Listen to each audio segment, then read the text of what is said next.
দেশে ফিরলে নাকি তারেক রহমানকে পুতিনীয় কায়দায় বিষও খাওয়ানো হতে পারে। তো কারা এহেন পরিকল্পনা করছে তারেক রহমানকে ঘিরে? কারা চান না দেশে ফিরুক তারেক রহমান? আরে বেটা, তোর যদি সাহস থাকে তো বাংলাদেশে ফিরায়, আমরা ইসরায়েলের জারুর সন্তান কিনা সেটাই আমার জিজ্ঞাসা। চেয়ারম্যান তারেক রহমান তার দেশে ফেরা নিয়ে জল্পনা কল্পনার মধ্যেই বুলেট প্রুফ গাড়ি কেনার সিদ্ধান্ত নিয়েছে দলটি। প্রশ্ন উঠছে, কেন এমন নিরাপত্তার শঙ্কায় বিএনপি? আসলে কিসের ভয় পাচ্ছে দলটি? বাংলাদেশের স্বাধীনতার পর থেকে প্রতিটি জাতীয় সংসদ নির্বাচনের সময় আইন শৃঙ্খলা রক্ষার সহায়তার জন্য সেনাবাহিনী মোতায়েন করা হয়েছে। তবে কোনো নির্বাচনের সময় সেনাবাহিনীর কাছে ম্যাজিস্ট্রেসি পাওয়ার বা বিচারিক ক্ষমতা ছিল না। এবারে প্রথম জাতীয় সংসদ নির্বাচনের সময় সেনাবাহিনীকে যেন বিচারিক ক্ষমতা বা ম্যাজিস্ট্রেসি পাওয়ার দেওয়া হয়, সেই দাবি জানানো হয়েছে নির্বাচন কমিশনের কাছে। বাংলাদেশের মহামান্য রাষ্ট্রপতি, মহামান্য বললাম মজা করে, শাহাবুদ্দিন চুপ্পু, যদি চুপ্পু বললে তিনি আবার রাগ হন। এখন অবশ্য তাকে কেউ চুপ্পু ছাড়া বলে না, তার নাম সংশোধন করেছেন গেজেট প্রকাশ হয়ে, চুপ্পু না শাহাবুদ্দিন, মোহাম্মদ শাহাবুদ্দিন। তা আমরা তাকে চুপ্পু বলতেই কমফোর্ট ফিল করি, আর মহামান্য বললে বুঝবেন যে এটা একটু মজা করে বলছে। তিনি সব কি শুরু করেছেন? টিকে থাকতে কত ভান যে ধরতে পারেন, কোনো লাভ নেই। ওয়াকারের শয়তানি যে এখনো বন্ধ হয়নি, সে বিষয়গুলো নিয়েও কথা বলবো। তার পদত্যাগ করা খুব জরুরি। বাংলাদেশ সেনাপ্রধান ওয়াকারুজ্জামানকে তাহলে ফিরে গেলেন? আপাত দৃষ্টিতে সেটাই মনে হচ্ছে। জেনারেল ওয়াকারুজ্জামান, তাকে বিচারের আওতায় আনা উচিত। অন্য কোনো পথে গেলে যে মানে তার ফল ভালো হয় না, এটা আওয়ামী লীগ এবং শেখ হাসিনা নিজে প্রতিষ্ঠা করে গেছে, যে রাজনীতিতে নিষিদ্ধ করে যে আসলে শেষ পর্যন্ত একটা বড় বিপর্যয় হয় নিজের, সেটা তো প্রমাণিত হয়েছে। তাই একই কাজটা আমরা কেন করব? সম্মানিত দর্শক, আসসালামু আলাইকুম। নতুন একটি নিউজে আপনাকে স্বাগতম। প্রিয় দর্শক, তারেক রহমানের দেশে না ফেরা এবং বুলেট প্রুফ গাড়ি কেনা নেপথ্যে কি? দেশে ফিরলেই কি তারেক রহমানকে বিষ খাওয়ানো হবে? কি আছে তারেক রহমানের কপালে? অবশেষে জানা গেল চাঞ্চল্যকর তথ্য। এদিকে হঠাৎ রাষ্ট্রপতি এসব কি শুরু করলেন? জনগণের উদ্দেশ্যে জরুরি আহ্বান ও জরুরি সতর্কবার্তা। হঠাৎ রাষ্ট্রপতি এমন কিছু পদক্ষেপ নিয়েছেন যা দেশ জুড়ে তোলপাড় সৃষ্টি করেছে। জনগণের উদ্দেশ্যে রাষ্ট্রপতির জরুরি আহ্বান ও সতর্কবার্তা কেন? এর সাথে সাম্প্রতিক বৈঠক নিয়ে রাজনৈতিক অঙ্গনে চলছে নানা বিশ্লেষণ ও জল্পনা। কি চলছে পর্দার আড়ালে? প্রিয় দর্শক, রাজনীতির অন্দরমহলের সর্বশেষ খবরাখবর নিয়ে করা আমাদের আজকের ভিডিওতে অত্যন্ত গুরুত্বপূর্ণ তথ্য শেয়ার করা হয়েছে। দয়া করে ভিডিওটি শুরু থেকে শেষ পর্যন্ত ধৈর্য সহকারে দেখে একটি লাইক দিয়ে সবাইকে বেশি বেশি করে শেয়ার করে দিবেন। সেই সাথে আমাদের ভিডিওটি আপনি বাংলাদেশের কোন জেলায় বসে দেখছেন বা শুনছেন সেটি অবশ্যই কমেন্ট বক্সে কমেন্ট করে জানিয়ে দিতে ভুলবেন না। চলুন আর কথা না বাড়িয়ে ভিডিওটিতে একটি লাইক দিয়ে ধারাবাহিকভাবে আজকে বিস্তারিত গুরুত্বপূর্ণ খবরগুলো দেখে আসি। নির্বাচনের 3 মাস আগে তারেক রহমানের দেশের বাইরে থাকাকে এক প্রকার অপরাধ বলেই রায় দিলেন লেখক ও রাজনৈতিক বিশ্লেষক জিয়া হাসান। তবে এর বিপরীতে কেউ কেউ বলছেন দেশে ফিরলে নাকি তারেক রহমানকে পুতিনীয় কায়দায় বিষও খাওয়ানো হতে পারে। তো কারা এহেন পরিকল্পনা করছে তারেক রহমানকে ঘিরে? কারা চান না দেশে ফিরুক তারেক রহমান?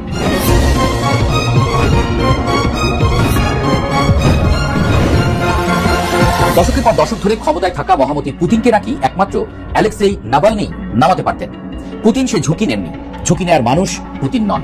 কিন্তু সবার চোখের সামনে তো আর গত দশকের রাশিয়ার সবচেয়ে প্রভাবশালী বিরোধী নেতা নাভালনিকে মেরে ফেলা যায় না। নাভালনিকে তাই অগোচরে বিষ খাওয়ানো হলো। এই 2020 সালের ঘটনা। যাই হোক, দেশেই দাবি উঠল নাভালনিকে বিদেশে নিয়ে উন্নত চিকিৎসা দিতে হবে। তাই করতে হলো পুতিনকে।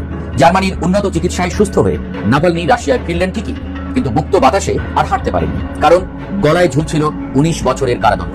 শেষে 2024 সালের ফেব্রুয়ারি মাসে শোনা গেল নাভালনি মারা গেছেন কারাগারে।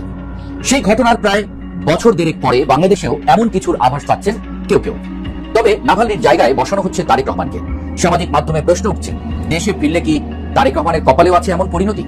তারেক রহমান নিজেও কি খারাপ কিছুর ইঙ্গিত পাচ্ছেন? দেশে কেন আসছেন না ভদ্রলোক, যখন নির্বাচনের আর মাত্র মাস 3 বাকি? বিষয়টিকে কিন্তু হালকাভাবে দেখছেন না কেউ, এমনকি অন্তর্বর্তী সরকারও না। তাই বিএনপি চেয়ারপারসন বেগম খালেদা জিয়া ও ভারপ্রাপ্ত চেয়ারম্যান তারেক রহমানের নির্বাচনী প্রচারের নিরাপত্তায় বিএনপিকে 2টি বুলেট প্রুফ গাড়ি কেনার অনুমতি দিয়েছে স্বরাষ্ট্র মন্ত্রণালয়। শুধু তাই নয়, একটি শটগান এবং 2টি পিস্তলের লাইসেন্সেরও অনুমতি চাওয়া হয়েছে বিএনপির পক্ষ থেকে, এবং লাইসেন্স দেওয়ার বিষয়টি বিবেচনাধীন। মন্ত্রণালয় সূত্র জানায়, এই ধরনের অনুমতি সাধারণত দেওয়া হয় রাষ্ট্রপতি, প্রধানমন্ত্রী, 3 বাহিনীর প্রধান, বিদেশি দূতাবাস, জাতিসংঘ ও আন্তর্জাতিক সংস্থার প্রতিনিধিদেরকে। রাজনৈতিক দলের জন্য এই ধরনের অনুমতি খুব কমই দেওয়া হয়েছে অতীতে। তারেক রহমান ও খালেদা জিয়া এদের কোনো ক্যাটাগরিতে পড়েন না। প্রায় 2 দশক আছেন দেশের বাইরে, তাই দেশের কোনো গুরুত্বপূর্ণ দায়িত্বেও নেই তারেক রহমান। তবুও কেন তাদের নিরাপত্তায় এমন বিশেষ ব্যবস্থা নেওয়া হচ্ছে? রাজনৈতিক বিশ্লেষকরা বলছেন, গত 2 দশকে তো বটেই, গত 1 বছরে দেশের হাওয়া বদলে গেছে অনেক। তৈরি হয়েছে অনেক বাবল। তারেক রহমান দেশে না ফিরুক এমন চাওয়া মানুষের অভাব নেই। তারেক রহমান নিজেই বলছেন তিনিও শুনেছেন তার নিরাপত্তা ঝুঁকিতে আছে। অনেকে ইঙ্গিত দিচ্ছেন এই নিরাপত্তার সংখ্যা থেকেই তারেক রহমান দেশে ফিরছেন না। বিষ খাওয়ানোর বিষয়টা তো প্রতীকীভাবে বলা হলো, এর চেয়ে ভয়ঙ্কর ঘটনাও তো বাংলাদেশের ইতিহাসে কত ঘটল। তো কারা ক্ষতি করতে পারে তারেক রহমানের? এই প্রশ্নটা বোধহয় সবার মুখে মুখে। যদিও আওয়ামী লীগ এখন ক্ষমতার বাইরে, কিন্তু প্রভাবের বাইরে তো নয়। সেনা প্রশাসনের সঙ্গে তাদের দীর্ঘ সম্পর্ক, সরকারি চাকরিতেও তাদের প্রভাব টের পাওয়া যায়। অন্তর্বর্তী সরকারের মধ্যেও আওয়ামী মনোভাবাপন্ন একাংশ সক্রিয়, এমন অভিযোগ বিএনপির ভেতরেই শোনা যাচ্ছে। বিভিন্ন দলের নেতাকর্মীরা তার বিরুদ্ধে প্রকাশ্যে অশ্রাব্য ভাষায় স্লোগান দিয়েছেন। তারেক রহমান দেশে ফিরলে যে বিএনপি নতুন করে গতি পাবে সেটা যেমন নিশ্চিত, তেমনি নিশ্চিত আরো অনেকের ঘুম উড়বে। এমন পরিস্থিতিতে তার বিরুদ্ধে নানা রকম ষড়যন্ত্র বা হামলার আশঙ্কা উড়িয়ে দেওয়া যায় না। রাজনৈতিক প্রতিশোধ, ভিন্ন মতের প্রতিহিংসা, এই দুটি শব্দই বাংলাদেশের রাজনীতির অভিধানে বহু পুরনো। রাজনৈতিক বিশ্লেষকরা বলছেন গত কয়েক বছরে তারেক রহমান শুধু একজন রাজনীতিক নন, তিনি একটি প্রতীকে পরিণত হয়েছেন। এমন কেউ যদি দেশে ফিরে আসেন, সেটা কেবল নির্বাচন নয়, রাষ্ট্র ক্ষমতার বিন্যাসেও এক ধরনের প্রভাব ফেলবে। দেশের রাজনীতির পালা বদলের 1 বছর পেরিয়ে গেছে, ঘনিয়ে আসছে ত্রয়োদশ জাতীয় সংসদ নির্বাচন। কিন্তু এখনো দেশে ফেরেননি বিএনপির ভারপ্রাপ্ত চেয়ারম্যান তারেক রহমান। তার দেশে ফেরা নিয়ে জল্পনা কল্পনার মধ্যেই বুলেট প্রুফ গাড়ি কেনার সিদ্ধান্ত নিয়েছে দলটি। প্রশ্ন উঠছে, কেন এমন নিরাপত্তার শঙ্কায় বিএনপি? আসলে কিসের ভয় পাচ্ছে দলটি? বিস্তারিত জানাচ্ছেন আরিফ হাসান। আরে বেটা, তোর যদি সাহস থাকে যে বাংলাদেশে ফিরায়, আমরা একটু দেখি ইসরায়েলের জারজ সন্তান কিনা, সেটাই আমার জিজ্ঞাসা। 2008 সালে তৎকালীন তত্ত্বাবধায়ক সরকারের রোষানলে পড়ে জেল, রিমান্ড ও অসহ্য নির্যাতনের শিকার হন বিএনপির বর্তমান ভারপ্রাপ্ত চেয়ারম্যান তারেক রহমান। এরপর বাধ্য হয়ে দেশ ছাড়েন, পাড়ি জমান লন্ডনে। প্রায় 1.5 যুগ কেটে গেলেও এখনো নির্বাসিত জীবন কাটাচ্ছেন তিনি। এই দীর্ঘ সময় তার পরিবার ও দলকে সহ্য করতে হয়েছে আওয়ামী লীগের নিপীড়ন ও নির্যাতন। যে মাকে সুস্থ অবস্থায় রেখে তিনি দেশ ছাড়েন, সেই মা আজ অসুস্থ, আর যে ভাইকে রেখে গিয়েছিলেন তিনিও আর বেঁচে নেই। তবে গত 5 আগস্ট ছাত্র জনতার গণজাগরণে আওয়ামী স্বৈরশাসনের দেয়াল ভেঙে পড়ার পর নতুন প্রাণ ফিরে পায় দেশের রাজনীতি। দীর্ঘদিনের স্তব্ধতা কাটিয়ে রাজনৈতিক অঙ্গনে আবারও সজীবতা এসেছে। ইতিমধ্যে ঘোষণা করা হয়েছে ত্রয়োদশ জাতীয় সংসদ নির্বাচনের সময়সূচি। অন্তর্বর্তী সরকারের ঘোষণায় নির্বাচন অনুষ্ঠিত হওয়ার কথা আগামী ফেব্রুয়ারিতে। কিন্তু নির্বাচন ঘনিয়ে এলেও এখনো দেশে ফেরেননি বিএনপির ভারপ্রাপ্ত চেয়ারম্যান তারেক রহমান। তার দেশে ফেরা নিয়ে চলছে নানা জল্পনা কল্পনা। তবে কবে নাগাদ তিনি দেশে ফিরবেন তা নিয়ে এখনো কোনো নিশ্চিত তথ্য পাওয়া যায়নি।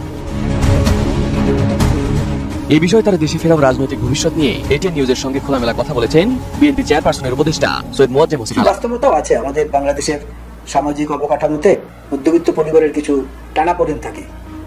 দেশনেত্রী বেগম খালেদা জিয়ার কিন্তু কোনো নাতি নাই, সবই নাতনি। তারেক রহমানের কিংবা আরো তেমন কুকর কোনো পুত্র সন্তান নাই। এই অনুষঙ্গগুলো মিলিয়ে প্রস্তুতির জন্য একটু সময় কিন্তু লাগে, বাস্তবে আসার প্রস্তুতির জন্য সময় লাগে। এটা হলো এক। আরেকটা হলো যে মামলাগুলো ওনার নামে চলমান ছিল, সে মামলাগুলো থেকে উনি আইনগতভাবে মোকাবেলা করে খালাস পেয়ে তারপরে আসুক, এটা আমরাই চাচ্ছি। আমরাই দল থেকে অনেকে বলেছি সমস্ত মামলার বেড়াজাল ছিন্ন হোক, তারপরে আপনি আসেন। না হলে প্রতিদ্বন্দ্বী রাজনৈতিক দলের কেউ বা অন্য কেউ হয়তো বলবে যেহেতু প্রভাব বিস্তার করে দেশে এসেছেন, ওনাকে তো পুলিশ ধরছে না। বাংলাদেশের মহামান্য রাষ্ট্রপতি, মহামান্য বললাম মজা করে, শাহাবুদ্দিন চুপ্পু।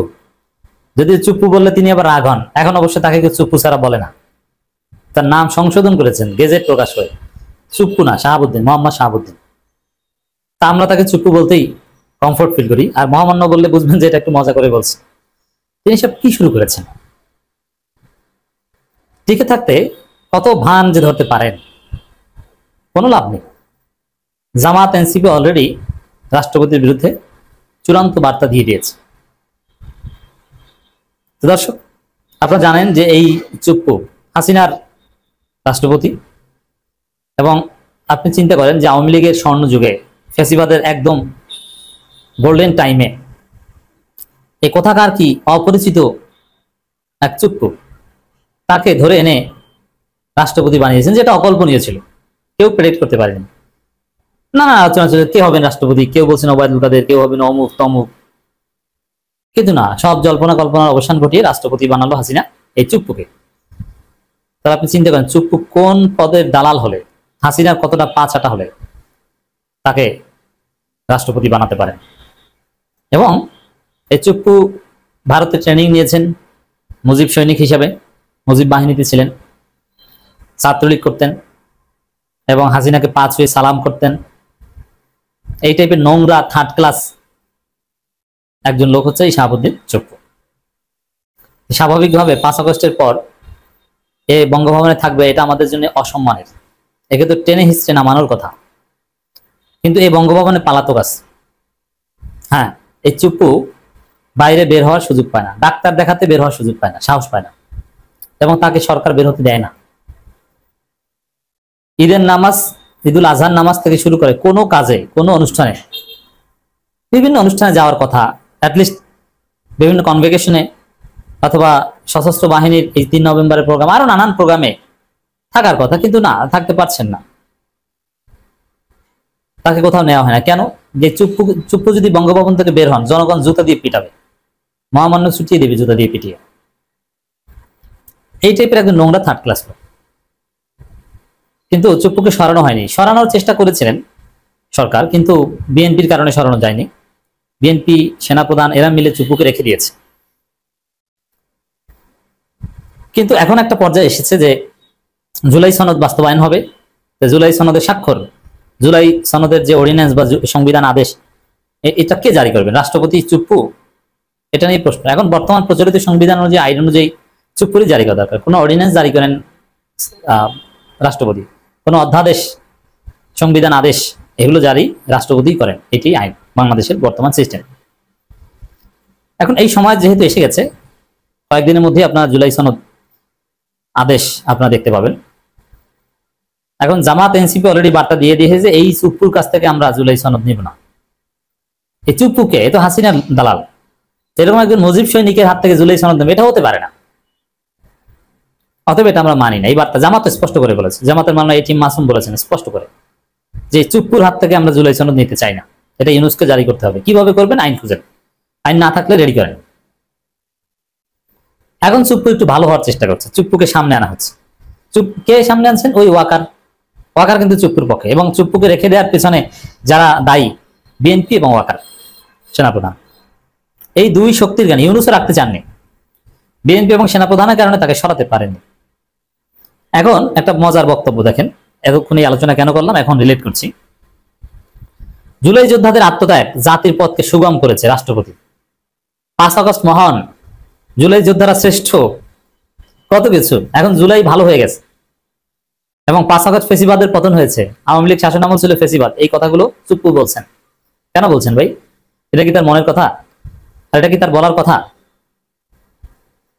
এর মানে তিনি বলছেন, বলতে বাধ্য হচ্ছেন। আর দ্বিতীয় কথা হচ্ছে, বাধ্য হলেও তিনি নাও বলতে পারেন, তিনি পদত্যাগ করে সেফ এক্সিট নিতে পারেন, তাকে কেউ পিটাবে না, ধরবে না, তিনি সেফ এক্সিট নিতে পারেন, কোনো সমস্যা নেই।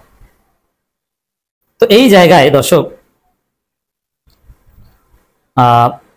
রাষ্ট্রপতি ভান ধরছেন, ভান। কেন? এই দেখো, আমি তো জুলাইয়ের পক্ষে বলছি ভাই, আমি তো ভালো হয়ে গেছি। আমি জুলাই যোদ্ধাদের আত্মত্যাগে জাতির পথকে সুগম করেছে, 5 আগস্ট ফেসিবাদের পতন হয়েছে, ওইরকম ফেসিবাদ যেন না, সেই সব কথাবার্তা বলছি, দেখছো আমি কি ভালো। এটা বলছে কি? চারপাশে সেনাবাহিনী, জেনারেলরা, নৌবাহিনী, বিমান বাহিনী, এরা বসে আছে ঘিরে ধরে চুপ্পুকে, আর চুপ্পু বলছে জুলাইয়ের পক্ষে। হ্যাঁ, এটা রীতিতে আছে যে এরকম হতে হবে, কারণ ভাই ওই রীতি অনুযায়ী তো বাংলাদেশ চলছে না, রীতি তো হাজিরা নিয়ে পালিয়ে গেছে। তারপর আপনি রাষ্ট্রপতিকে নিয়ে রীতি প্র্যাকটিস করতে যান কেন? এটি হচ্ছে ষড়যন্ত্র, কোনো প্রয়োজন ছিল না। বাংলাদেশ কোনো রীতিতে, কোনো আইনে, বিশেষ কোনো সংবিধানে চলছে না এখন। তো এই জায়গায় এটা একটা ধান্দা যে যাই হোক, রাষ্ট্রপতির স্বাক্ষরে যেন জুলাই সনদ বাস্তবায়নে রাষ্ট্রপতি তো ভালো হয়ে গেছে, এটা হচ্ছে নতুন নাটক।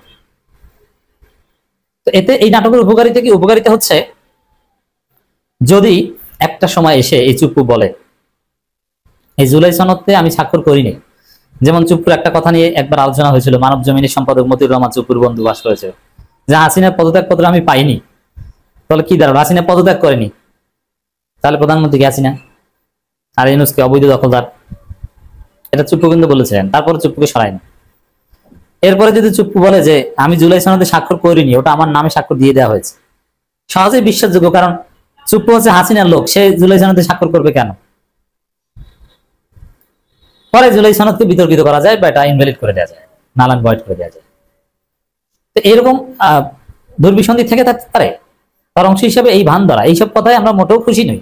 দেখুন, এই নির্বাচনের কথাটা যদি আতে আমরা কোন গণতান্ত্রিক রাষ্ট্র ব্যবস্থায় অথবা রাষ্ট্রবিজ্ঞানে এরকম কোন শিক্ষা বা এরকম কোন ল্যাঙ্গুয়েজ আমরা পাইনি যে একটা দেশের রাজনৈতিক দলগুলোর কিছু রাজনৈতিক দল নির্বাচনে অংশগ্রহণ করতে পারবে আর কিছু পারবে না, এটিকে গণতন্ত্র বলে, এরকম কোন রাষ্ট্রবিজ্ঞানের ভাষা আপনি পাবেন না।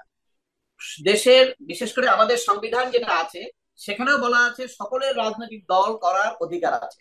এখন আপনার প্রশ্ন আসবে যে হ্যাঁ, এর আগে যারা ক্ষমতায় ছিলেন তাদের বেশ কিছু অনিয়ম, গুম খুন, তারপরে গণতন্ত্র ধ্বংস, অনেক অভিযোগ আনতে পারেন, সেগুলো তো বিচার চলছে।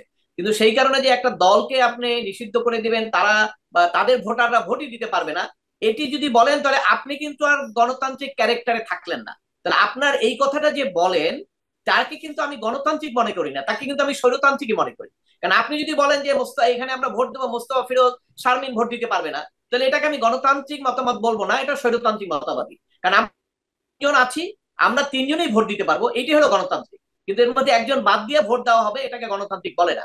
আর নির্বাচনের প্রশ্ন যেটা বলছেন, নির্বাচন হতে পারে, কারণ এর আগে 14, 18, 24 নির্বাচন হয়েছে, সেখানে কিন্তু বিএনপি সহ অনেকে জয়েন করে নাই, কিন্তু সেটাও কিন্তু নির্বাচন। এখন এইরকম নির্বাচন, এই সামনে যে নির্বাচনের কথা বলা হচ্ছে সেখানেও যদি এইরকম হয়, এখন হবে কিনা এটাও এখনো নিশ্চিত না। কারণ আপনি যেভাবে বিতর্ক হচ্ছে, এই এনসিপি নির্বাচনে যাবে না অলরেডি বলে দিয়েছে, যদি তারা সংবিধানের ঘোষণাটাকে এইটাকে না দেওয়া হয় যে এটি সংবিধান, তাহলে তারা নির্বাচনে যাবে না। এই সমাধান আপনি করেন না আগে, তারপরে নির্বাচনের প্রশ্ন। তারপরে যদি নির্বাচন হয়, এই যারা ক্ষমতার পরিবর্তন করেছেন সবাই নির্বাচনে যাবে, ওকে, তারপরে তো সেটা কত পার্সেন্ট, সেটা ধরেন একটা বড় অঙ্ক, কিন্তু সেখানে তারা বঞ্চিত হবে। সেটাকে তো আপনি পূর্ণ গণতান্ত্রিক বলতে পারবেন না। সেটা সজীবদের জয় বলেছে দেখেই আমি বলছি তা না, ওটা তার আগেও আমি বলেছি, এবং এটা বিশ্বব্যাপী সবাই বলবে, যারা গণতন্ত্রকে জানেন, যাদের কোনো এই নির্বাচনে পার্সোনাল কোনো ইন্টারেস্ট নাই, তারা অবশ্যই বলবেন যে গণতন্ত্র মানে দলের ইনক্লুসিভ, যেটাকে বলে যে দল আছে সমস্ত দলই নির্বাচনে অংশগ্রহণ করতে পারবে। কারোর বিরুদ্ধে যদি অভিযোগ থাকে সেটা আলাদা জিনিস, তাই না? যার বিরুদ্ধে অভিযোগ থাকলে মামলা হবে, গ্রেপ্তার হবে। নির্বাচন করতে আসলে আপনি গ্রেপ্তার করবেন, জেলখানায় বসে তো অনেকে নির্বাচন করে। আর জনগণ যদি আপনাকে ভোট দেয়, সেখানে তো আমার কিছু বলার নাই, গণতন্ত্র তো সেইটাই। কিন্তু আপনি কি বলতে পারবেন যে না, আমাদেরকে আজকে ধরেন এই ছাত্ররা যে পরিবর্তন করলো, এখন যদি জনগণ যদি ছাত্রদেরকে ভোট না দেয়, তাহলে কি আপনি বলতে পারবেন যে না, এটা গণতন্ত্র হয় নাই? এটি যদি আপনি বলেন, তাহলে আমি বলবো যে আমাদের বিশ্বব্যাপী যে রাষ্ট্রবিজ্ঞান, গণতান্ত্রিক ব্যবস্থা যা কিছু প্রচলিত আছে সবকিছুকে উল্টিয়ে ফেলা হবে। তো সেটি তো আর সবাই গ্রহণ করবেন না। আপনারা আলোচনা করতে পারেন, কিন্তু আলোচনায় তেমন কোনো ফলাফল আসবে না। জি, বিএনপির পক্ষ থেকে আহ্বান জানানো হচ্ছে সব দলকে নির্বাচনে আসার, কিন্তু অবশ্য প্রথমে এই দলটিকে বাইরে রাখা হয়েছে, আরো কিছু দল বাইরে থেকে যাবে বলেই আভাস পাওয়া যাচ্ছে। একটু মোস্তফা ফিরোজ, আপনার কাছে যদি এই প্রসঙ্গে ছোট্ট করে কোনো মন্তব্য থাকে যোগ করবেন আপনি। সাথে সাথে তারেক রহমান এই আসছেন, শীঘ্রই আসবেন, কয়েক সপ্তাহের মধ্যে আসবেন। বিএনপির নেতাকর্মীদের কাছ থেকে আমরা শুনতে পাচ্ছিলাম, এখন শুনছি সালাউদ্দিন আহমেদ বলছেন নভেম্বরের আগেই বা নভেম্বরের মধ্যেই তারেক রহমান ফিরবেন। আপনি আসলে প্রশ্নটা এখানে করতে চাই যে তারেক রহমান এতদিন ফিরতে পারছেন না বা ফেরেননি, তার পেছনে তার একটা নিরাপত্তার কথা আমরা শুনতে পেরেছি, যে এখানে নিরাপত্তার সংকট আছে। আসলে পরিস্থিতির কি পরিবর্তন হচ্ছে বা নভেম্বরে হবে, যে এতদিন আসতে পারছিলেন না, নভেম্বরে বা তার মধ্যে আসতে পারবেন, সেটা কি বুঝতে পারেন? এদিকে জাতীয় নির্বাচনের আগে গণভোটের সুপারিশ ঐক্যমত্য কমিশনের। জাতীয় সংসদ নির্বাচনের আগে গণভোটের আয়োজন করার সুপারিশ করেছে ঐক্যমত্য কমিশন। এ ব্যাপারে নির্বাচন কমিশনের সঙ্গে দ্রুত যোগাযোগের তাগিদ দেওয়া হয়েছে। মঙ্গলবার দুপুরে রাজধানীর ফরেন সার্ভিস একাডেমিতে সংবাদ সম্মেলনে এ কথা জানান জাতীয় ঐক্যমত্য কমিশনের সহ সভাপতি প্রফেসর ডক্টর আলী রিয়াজ। তিনি বলেন, সরকার আদেশ দেবেন, এটা সরকারের হাতে রেখেছি। আর গণভোটের ব্যাপারে সুনির্দিষ্ট কোনো দিন নির্ধারণ করে দিইনি। আদেশ দেওয়ার পর থেকে নির্বাচনের দিন পর্যন্ত গণভোট করবেন, আমরা কোনো দিনক্ষণ বেঁধে দিচ্ছি না। আলী রিয়াজ বলেন, সরকার কিভাবে জুলাই জাতীয় সনদ বাস্তবায়ন করতে পারে সেই সুপারিশ আমরা দিয়েছি। সুপারিশের কোনগুলো অধ্যাদেশের মাধ্যমে, কোনগুলো আদেশের মাধ্যমে বাস্তবায়ন করা যাবে সেটি আমরা আলাদা করে দিয়েছি। তিনি আরও বলেন, 6টি সংস্কার কমিশনের 166টি সুপারিশ রাজনৈতিক দলগুলোর কাছে পাঠানো হয়। 30টি রাজনৈতিক দলের সঙ্গে বসে সুপারিশগুলো আলোচনা করা হয়। রাজনৈতিক দলগুলোর মতামত, বিশেষজ্ঞদের মতামত ও কমিশন সদস্যদের অভিজ্ঞতা মিলিয়ে সুপারিশগুলো করা হয়। এর আগে এদিন সকালে জুলাই সনদ বাস্তবায়নের উপায় সম্পর্কিত সুপারিশ অন্তর্বর্তী সরকারের প্রধান উপদেষ্টা ডক্টর মোহাম্মদ ইউনূসের কাছে জমা দেয় জাতীয় ঐক্যমত্য কমিশন।